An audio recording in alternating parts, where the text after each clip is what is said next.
I was watching some episodes on journaling on YouTube, and I found so many people doing journaling, and they have like so many incredible ideas and stuff like that, which I thought was absolutely wonderful.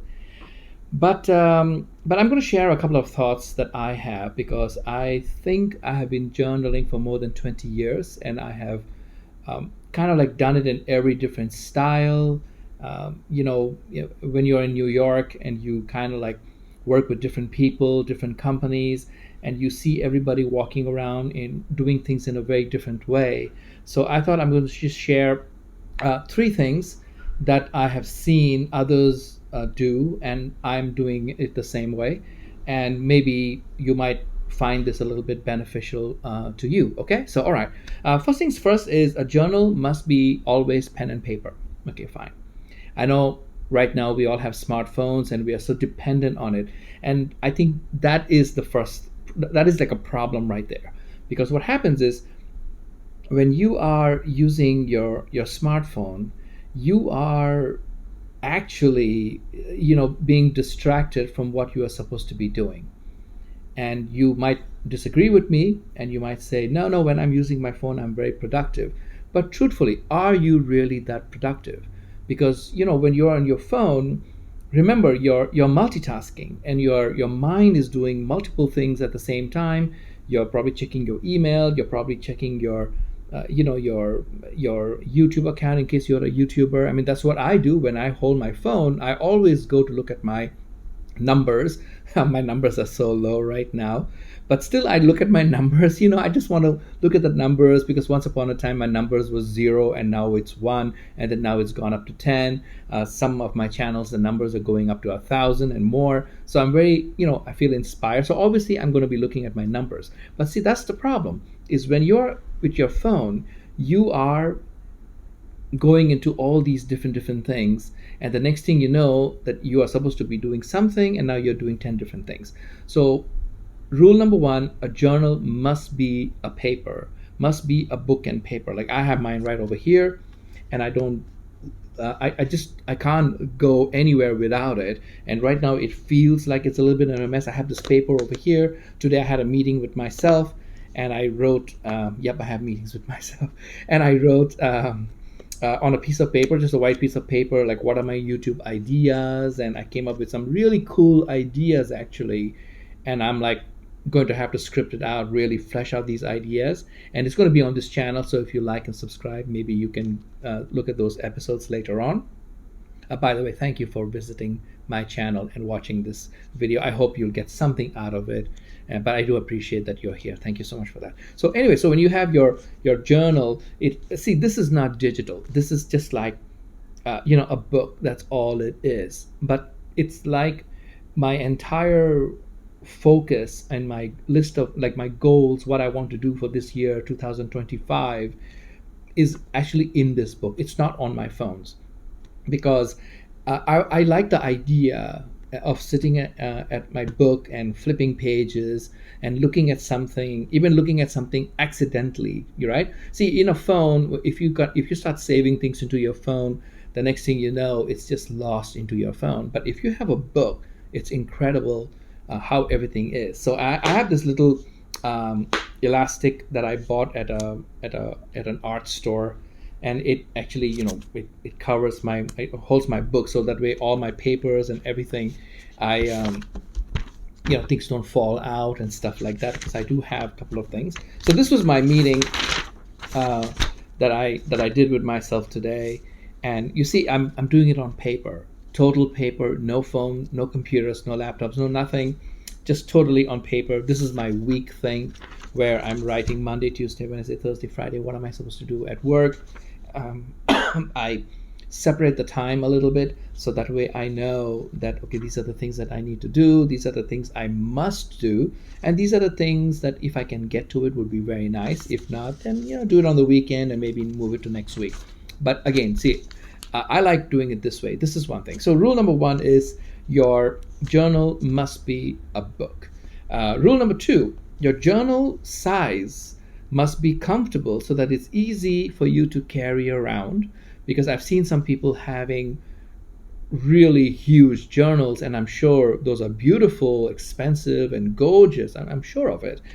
But you can't really carry around with it. So that's a problem. So you should get something this size. Now, I picked up this book, and it's no accident because I come from a generation, and I'm aging myself right now. I come from a generation where we used to walk with Filofax. I don't even know if you know what that is. I'm going to try to put some B-roll in here if I can.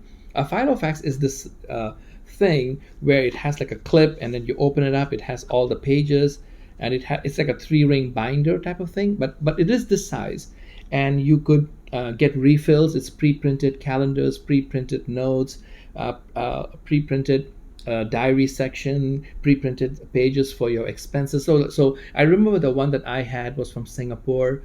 I forgot how much I paid for it, and I have no idea where it is right now. But I had it for a very long time before keeping it aside, and now I think it's in the States somewhere.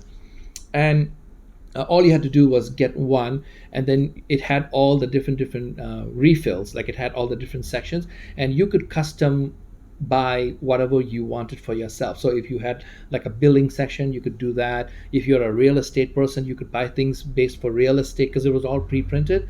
If you're just a writer, New York is very famous for writers, and it's a writer's paradise, of course. You had that there. And I remember somebody who was in cinema, because I had a lot of friends who were in NYU Film School, and I used to hang out with them at all the film, lectures and stuff like that.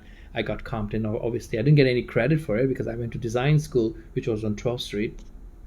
So I went to those sessions, and I remember that one of them had a Filofax, which actually had a short list. Now I remember it was a short list, but at that time I did not know what a short list was. And they had Filofaxes for all that kind of stuff, like all the paper, which was really wicked. But that was the size of it. And the idea was it's easy for you to carry around. Now this book right now is becoming a little bit fat because I have another sleeve in here, and in here I just have some money, and I have some stickers that I picked up from a Japanese store. Now that comes to my third point: is your journal is basically your style. Don't worry, nobody will judge you in any way because nobody's going to get to see your journal. That's the important thing. Now, I'm a teacher, so I'm surrounded by kids a lot. So wherever there's kids, there's always going to be candy and stickers, of course. So I have all these stickers which I buy and hand out to my students sometime. But these two particular ones, I bought it for myself, for my journal, so that way I can stick it in my journal. This way I can just add a few little bit things here and there just to make the journal a little bit interesting.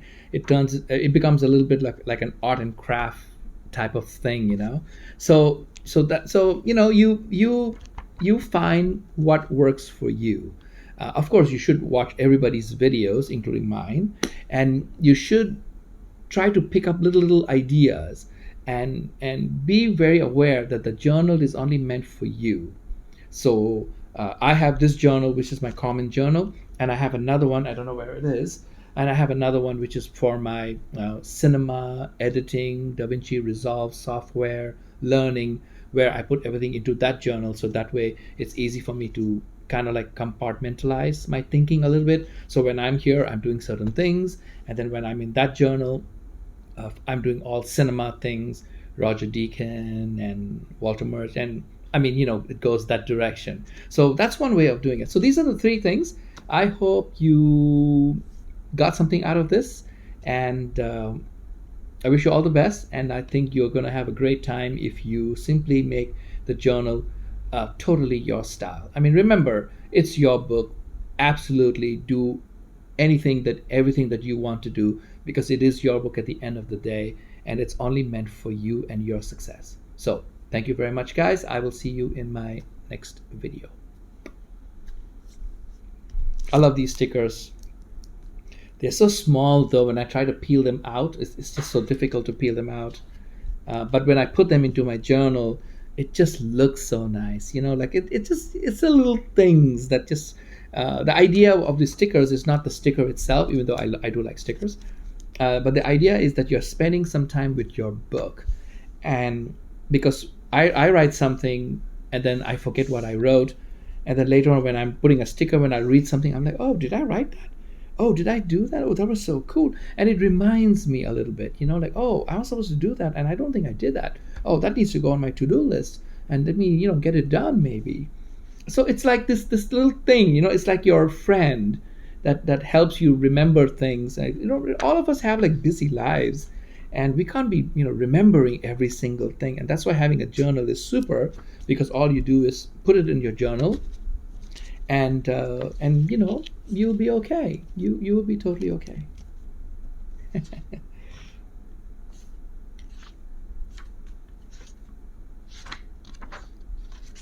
It's so cool. I use a lot of highlighters in my journal, by the way.